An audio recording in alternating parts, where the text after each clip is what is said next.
सलाम थी और आफियत हो। मोहसिन अकरम मेरा नाम है दोस्तों। This is Al Karam school of thoughts where watching this video are platform my YouTube channel where everything is free of cost and in your pocket. किसी बाजार जाने की ज़रूरत नहीं है। हर एक सब्जेक्ट के 5 से 10 हज़ार MCQs आपकी MCQs और वन लाइनर बेसिक इंट्रोडक्टरी जो कि ज़रूरी होंगे उससे लेके उस सब्जेक्ट के लिए बेसिक से लेके एडवांस लेवल तक। मतलब हम बेसिक से स्टार्ट करेंगे और CSS लेवल के पेपर उसी सब्जेक्ट के जो MCQs वाले होंगे उनको भी सॉल्व करेंगे। खैर हम जी कोऑपरेटिव सोसाइटीज़ बड़े प्यारे दोस्तों ने कहा था कोऑपरेटिव एक्ट करा दे, तो हम कोऑपरेटिव सोसाइटीज़ एक्ट कर रहे हैं जी। एक्ट था ये 1925 का, चैप्टर 5 पे पहुँचे हैं। इसको बिस्मिल्लाह पढ़ के हम स्टार्ट कर लेते हैं फॉर्मली। इस एक्ट के अंदर प्रिविलेजेस ऑफ सोसाइटीज़ के अंदर बताया गया है कि क्या क्या प्रिविलेजेस होंगी सोसाइटीज़ की, क्या क्या खसूसियत, क्या क्या मराआत होंगी सोसाइटीज़ की। अभी देख लेते हैं। सबसे पहली प्रिविलेज चेक करें, societies to be body corporate, मतलब सोसाइटी की कॉरपोरेट बनने की हैसियत, मतलब the capability of a society to be corporate body. I think इसको और समझाने की जरूरत नहीं है। ओके वो बताता है the registration of a society shall render it a body. जब भी किसी सोसाइटी की रजिस्ट्रेशन हो जाएगी तो उसे ये समझा जाएगा कि वो एक कॉरपोरेट बॉडी है। बाय द नेम, उस नाम से, under which it is registered, जिस नाम से भी वो रजिस्टर्ड है ना सोसाइटी, वो एक कॉरपोरेट बॉडी है, उसको ये रेंडर किया जाएगा, समझा जाएगा, तस्वुर किया जाएगा। विद परपीचुअल सक्सेशन, मुस्तता हयात उसकी वो मलकियत होगी। कॉमन सील, एक उसकी वो होगी क्या, या उसको मोहर, उसकी मोहर भी होगी। ओके उसके बाद वो बताता है and with power to hold property, उसकी ये भी ताकत होगी कि वो जायदाद रख सकेगी, वो कॉरपोरेट बॉडी, ठीक है। And to enter into contracts, और वो मुआहदे कर सकेगी, ठीक है। और कॉन्ट्रैक्ट्स टू इंस्टीट्यूट्स, किसी भी इदारे के साथ वगैरह के साथ। एंड डिफेंड सूट्स, और अगर उसके पे कोई लिटिगेशन होगी, कोई उसके खिलाफ कोई मुकदमा होगा, तो वो कॉरपोरेट बॉडी जो कि बन चुकी है, तो वो अपने खिलाफ हर किस्म का मुकदमा भी डिफेंड कर सकेगी, कोई या दूसरी लीगल प्रोसीडिंग भी डिफेंड कर सकेगी।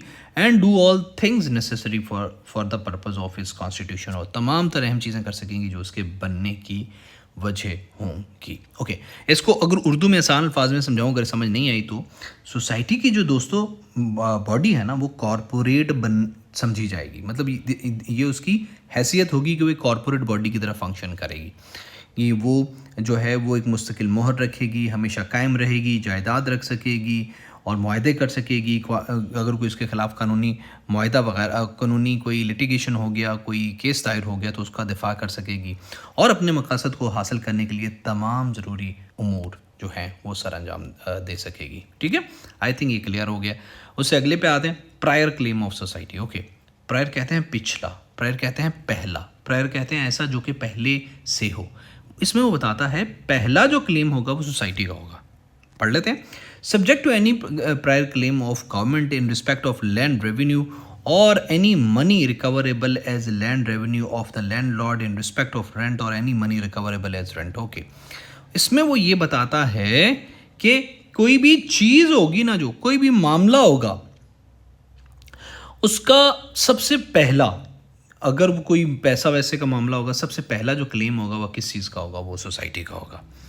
ओके ए के अंदर वो बताता है any debt or outstanding demand owing to a society by any member of the or the past member. अगर किसी सोसाइटी का कोई डेट होगा, कोई डिमांड होगी जो कि सोसाइटी से मुताल्लिक होगी, और in the case of society authorised under sub section 1 section of section 34 make loans to non-members by a non-member shall be first charged upon crops or other agriculture produce raised or whole in part with a loan taken from the society by such members, past members or non-members, upon any cattle fodder or cattle fodder for cattle। fodder के किसको कहते हैं, चारे को, चारा जो भैंसों को चारा डालते हैं उसको फूडर कहते हैं, ठीक है।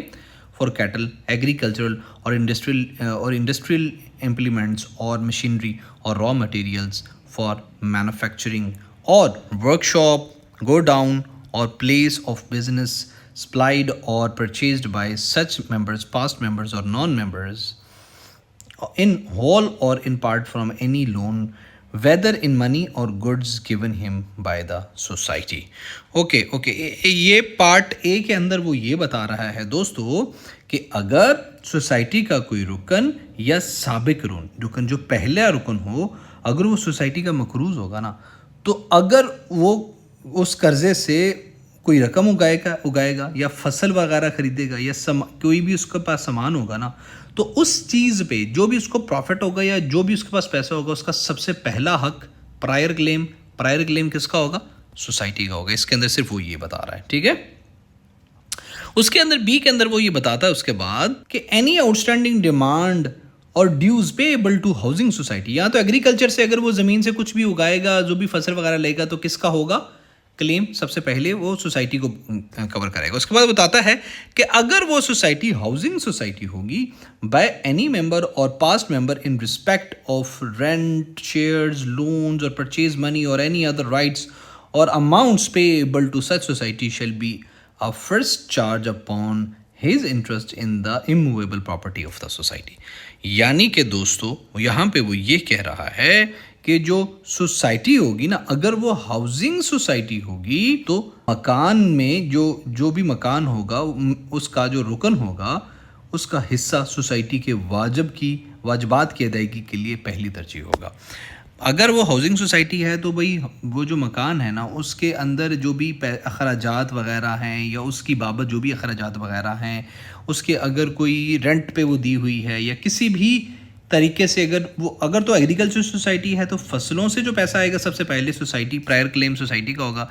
अगर वो हाउसिंग सोसाइटी है तो मकान की बाबत जो भी पैसा किसी भी वजह से आएगा उसका प्रायर क्लेम वो सोसाइटी का होगा। इन शॉर्ट्स वो ये कह रहा है कि सोसाइटी का जो भी रुकन है ना दोस्तों, कोई भी अगर कोई सोसाइटी का रुकन है, मेंबर है, उसके पास अगर कोई चीज़ है, वो एग्रीकल्चर सोसाइटी है या वो हाउसिंग सोसाइटी है, उसके अंदर वो जो उसका मेंबर है, अगर उसने सोसाइटी के कोई पैसे देने हैं किसी भी वजह से, तो उसके पास अगर कोई पैसे आएगा तो उन पैसों पे सबसे पहला जो हक होगा वो सोसाइटी का होगा। दोस्तों 25वें सेक्शन के अंदर वो बताता है charge and set of in respect of shares or interest of a members. मतलब सोसाइटी का जो रुकन है, जो मेंबर है ना, उसके शेयर्स पर किसका हक है जी? सोसाइटी के कारकुन के शेयर्स पर भी सोसाइटी का हक है। हम ये देखेंगे। पहले हमने क्या पढ़ा कि अगर वो क्रॉप वगैरह यील्ड करता है कोई हाउसिंग सोसाइटी में, अगर उसका वो घर से मुतालिक कोई पैसा आता है तो उस पर अब उसके शेयर्स पर भी सोसाइटी का हक देते हैं।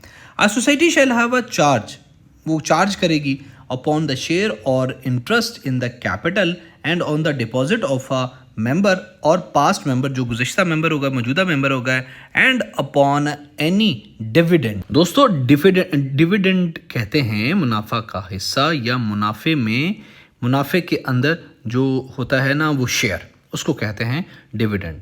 अगर तो कोई इसका इंटरेस्ट होगा उस पर और या कोई इसका मुनाफा अगर वो ले रहा है तो उसका हिस्सा, या फिर bonus, dividend bonus or profits payable to a member or past member in respect of any debt due जो होगा from such member or past member to the society and may set off any sum credited or payable to a member or past member or in towards present payment of any such date.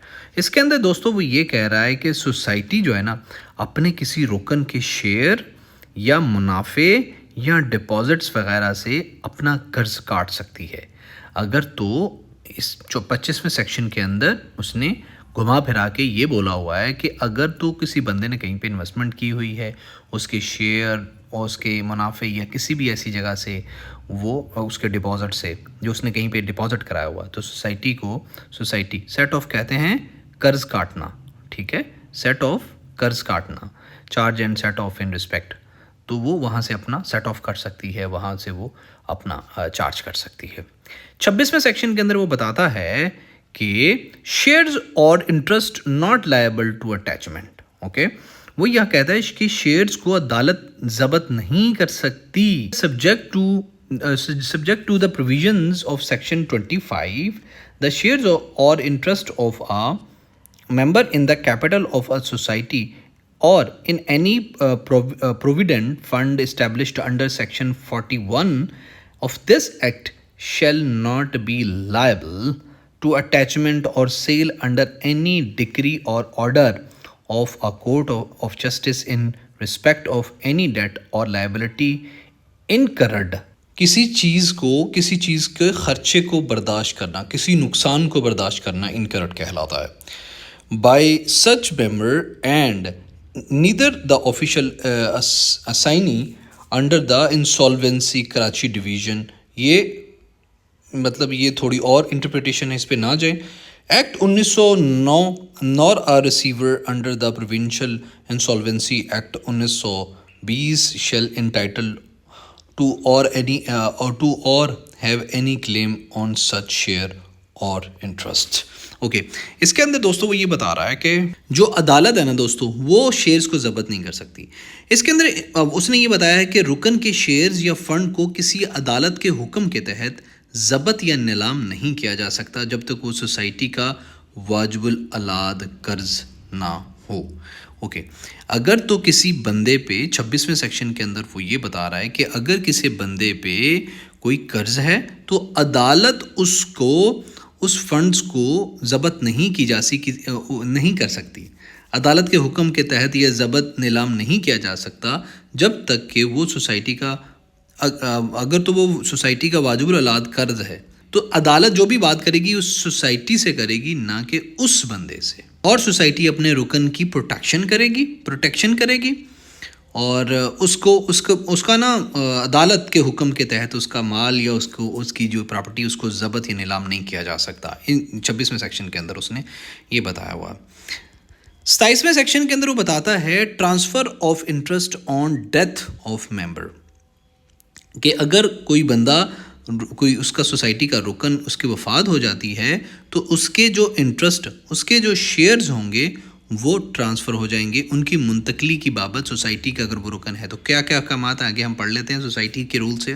On the death of a member of a society such society में within a period of 1 year, अगर कोई member फौत हो जाता है तो society 1 साल के अंदर from the death of such member, वो जो मेंबर फौत हुआ है उसकी वफ़ात के बाद transfer the share or interest of the deceased member to a person or persons nominated in accordance with the bylaws of the society. Society उसके शेयर को उसकी वफ़ात के 1 साल के अंदर उस बंदे को नॉमिनेट कर सकती है जो कि बायलॉज के अंदर, सोसाइटी के बायलॉज के अंदर बताया गया है।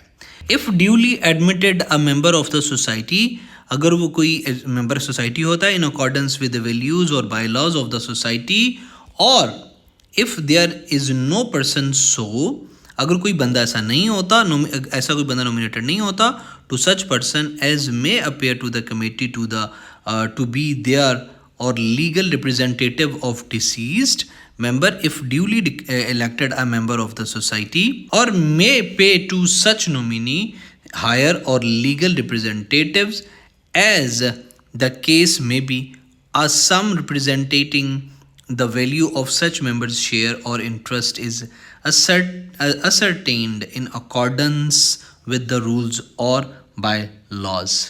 भाई इस सेक्शन के अंदर वो बता रहा है कि जो सोसाइटी है ना, अगर कोई बंदा उसका रुकन उसका मेंबर कोई फौत हो जाए ना तो सोसाइटी 1 साल के अंदर उसके नामजद करदा या फ़र्द या वारिस को अपने बाय लॉज के मुताबिक, वो जो उसके लॉज बनाए गए हैं सेक्शन या सब सेक्शन के मुताबिक, वो उसको मुंतकिल कर सकती है उसके शेयर को।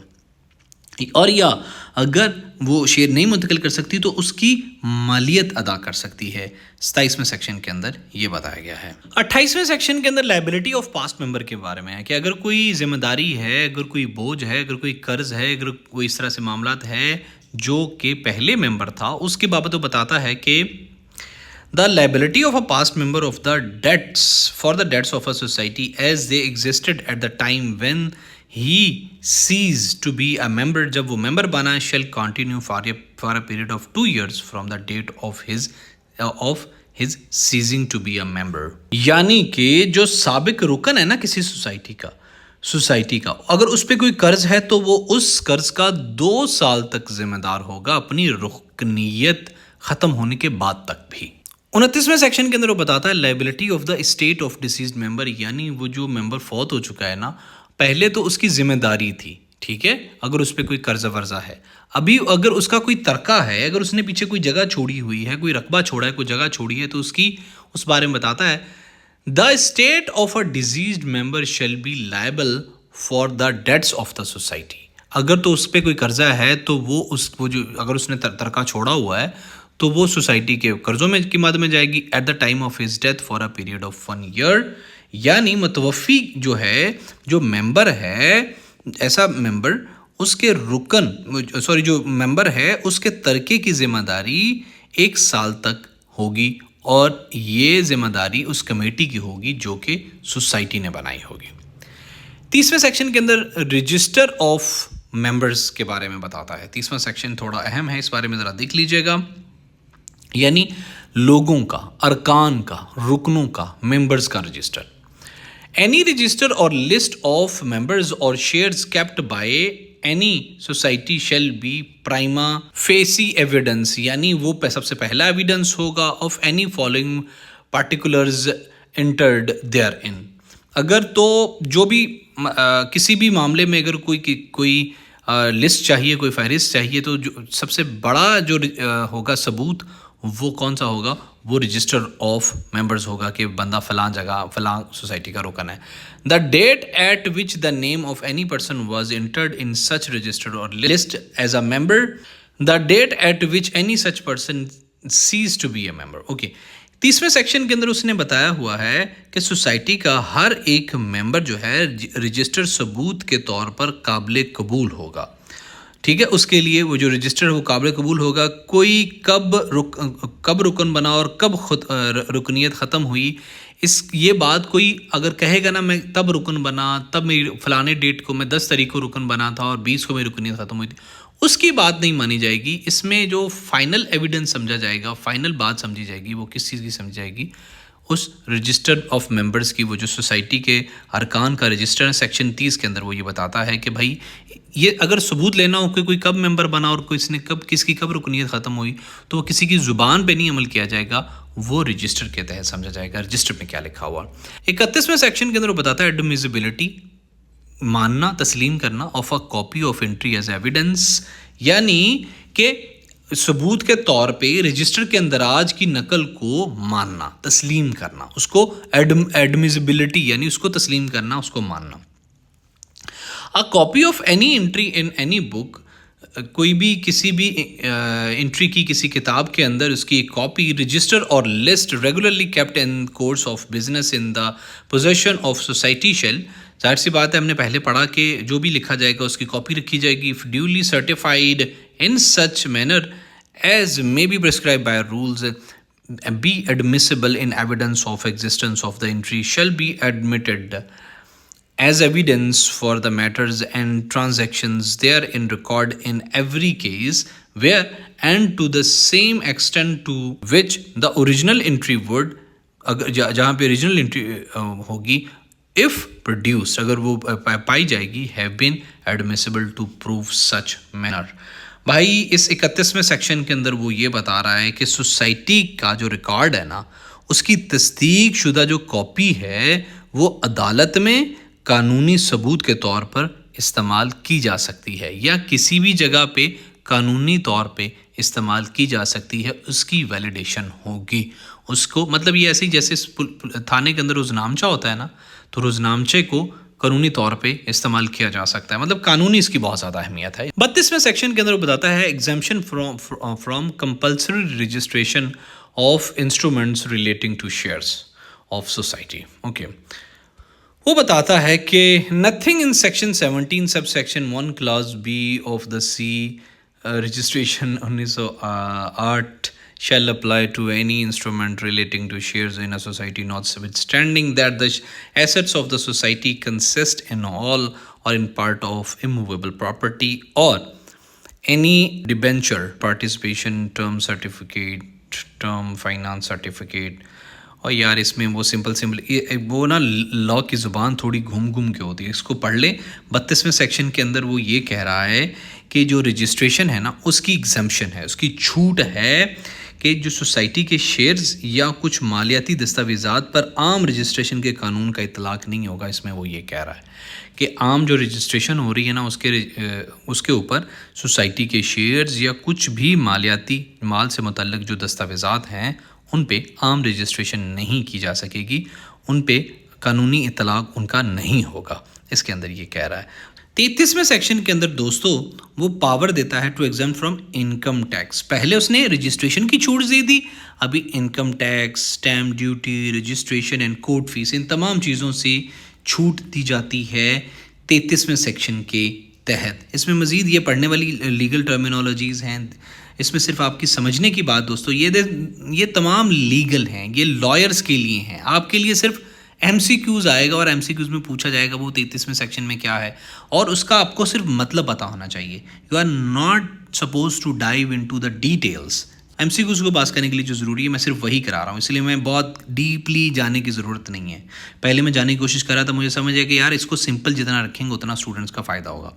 खैर 33वें सेक्शन के अंदर वो बताता है कि जो वफाकी हुकूमत है सोसाइटी को इनकम टैक्स से छूट दे सकती है, और जो सूबाई हुकूमत है वो स्टाम्प ड्यूटी, रजिस्ट्रेशन फ़ीस और अदालत फ़ीस में छूट दे सकती है। इस पूरे के पूरे सेक्शन के अंदर इस चीज़ को डिफाइन किया हुआ है।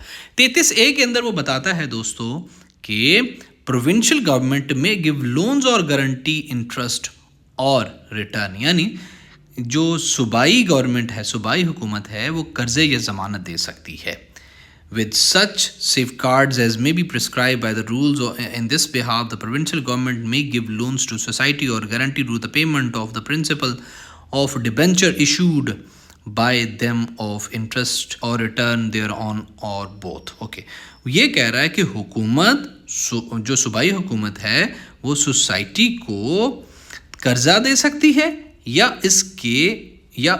जो इसके जारी करदा डिबेंचर वगैरह की ज़मानत दे सकती है।